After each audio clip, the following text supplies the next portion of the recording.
Cissie Graham Lynch is part of the famous Billy Graham family, but she has blazed her own path, spreading the gospel and advocating for women, children, and millennials, and as part of the Billy Graham Evangelistic Association, as well as Samaritan's Purse. She's got a podcast. It's called Fearless, and a brand new book called Fearless Family, an 8-day election prayer guide. Would you please give a big welcome to Cissie Graham Lynch. Cissie, great to be with you. A lot of our audience may not know that we co-anchored this big prayer march in Washington, D.C. What was that, 4 years ago, something like that? It's hard to believe. A lot's changed in 4 years, hasn't it? Yes, it has. A lot has changed. That was one of the most stressful days of my life, but whew, next to you, you're like smooth sailing. You've done this a time or two. It was fun. You were terrific. I thought, well, she's a television pro. They've never asked me back. Come to think of it, Cissie, they've never asked me back either. Maybe we weren't so good. No, I don't know that they've had another one of those, but let's start with something that is very close to you because you live in Boone, North Carolina. That's where Samaritan's Purse is headquartered. It's also one of the areas that was busted by this horrible hurricane. Yeah, the widespread destruction of Hurricane Helene has just been devastating. Samaritan's Purse is served all over the world, all over this country, but now we're serving our own hometown. And it hits a little different when you serve your own neighbors. Yeah. Just down the road from Samaritan's Purse, a road that I've passed almost every day of my life, on the way to work, we pass it, and these are neighbors. We're going into their home and serving them. Our teams, our volunteers are some amazing people. Yeah. You know that. Your wife is one of our amazing volunteers. She wears those orange shirts. She's a part of our army. Your daughter we were serving in Arkansas. Yeah. She goes out and helps. So we're thankful to your family. But the road ahead is long.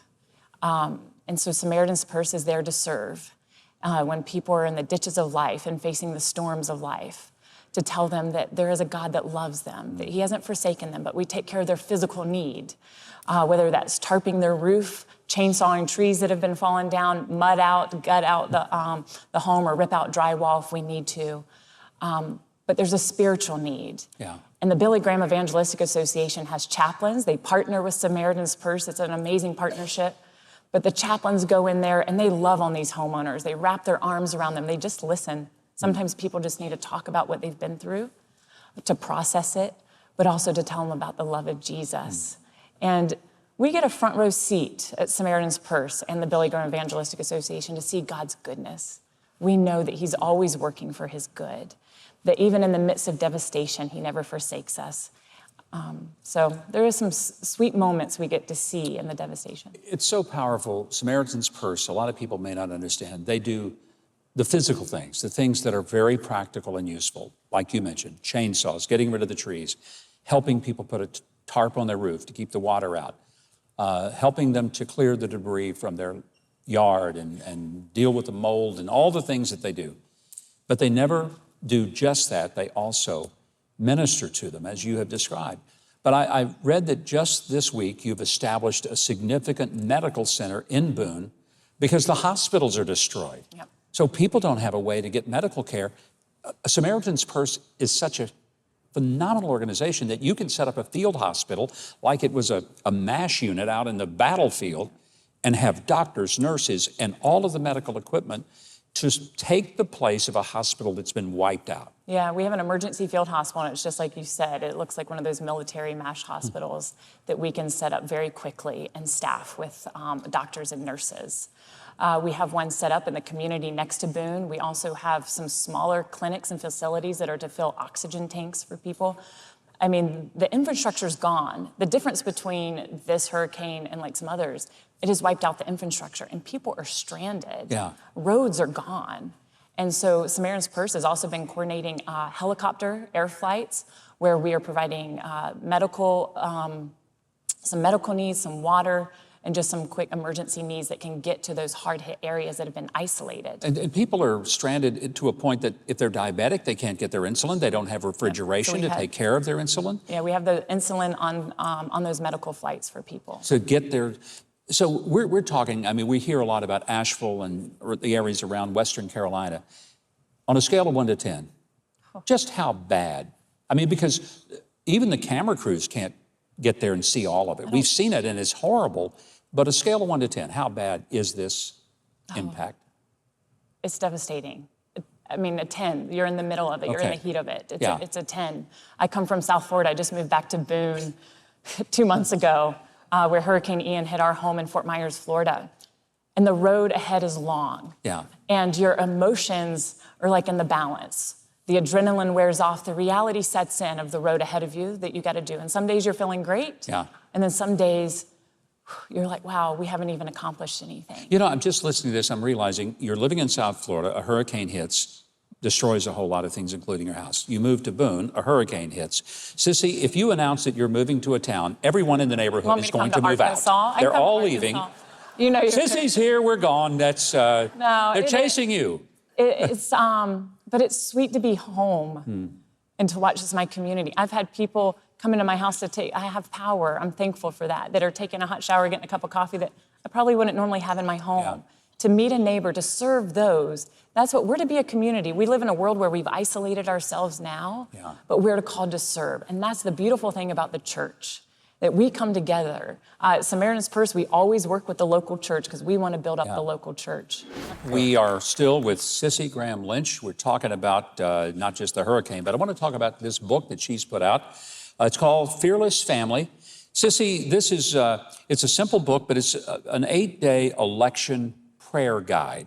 So, I mean, a lot of people say, well, politics and prayer, there's no connection there. You think there may be. Well, I'm one of those ones that have loved politics since I was a young girl. I like the good, the bad, and the ugly of it all. I know that's rare. When I turned 18, I wanted to vote. Some of my friends went out to go buy tobacco.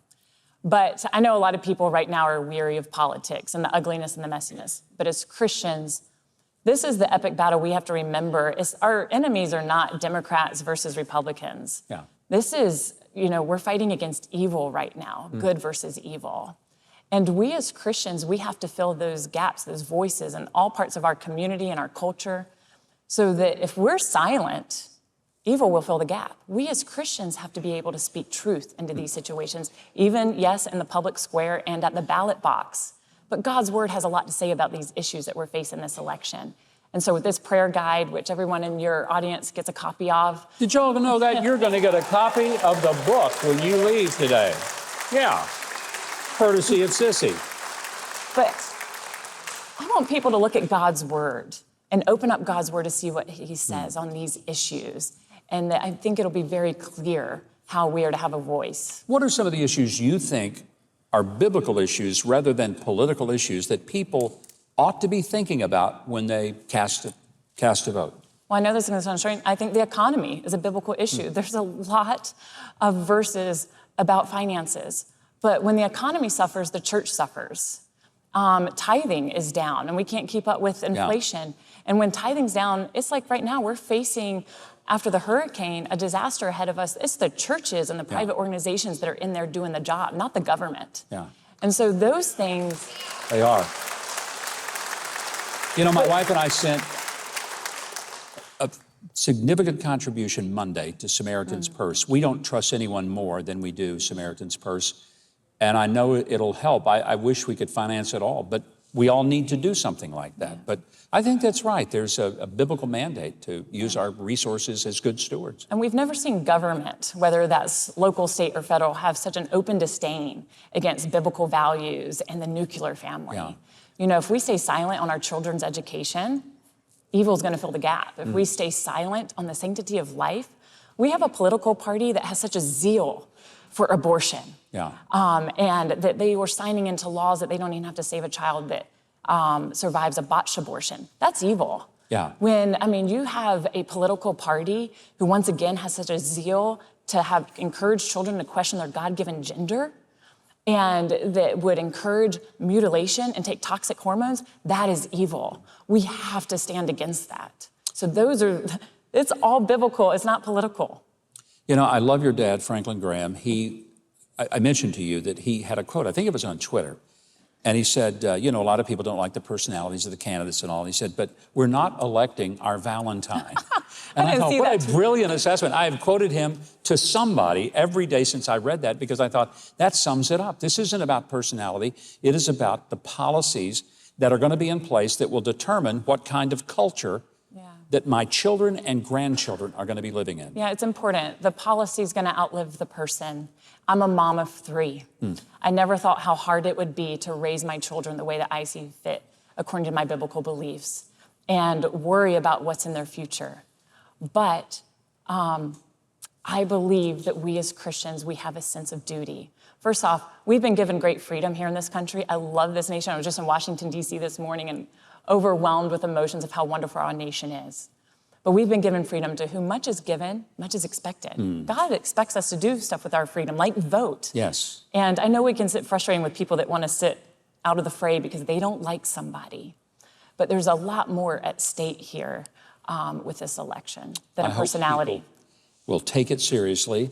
And if you want to see how you can help those affected by Hurricane Helene through the wonderful work of Samaritan's Purse, as well as to get a free prayer guide for this election, while supplies last, if you go to Cissie's guest page on Huckabee.tv, she will send you this book.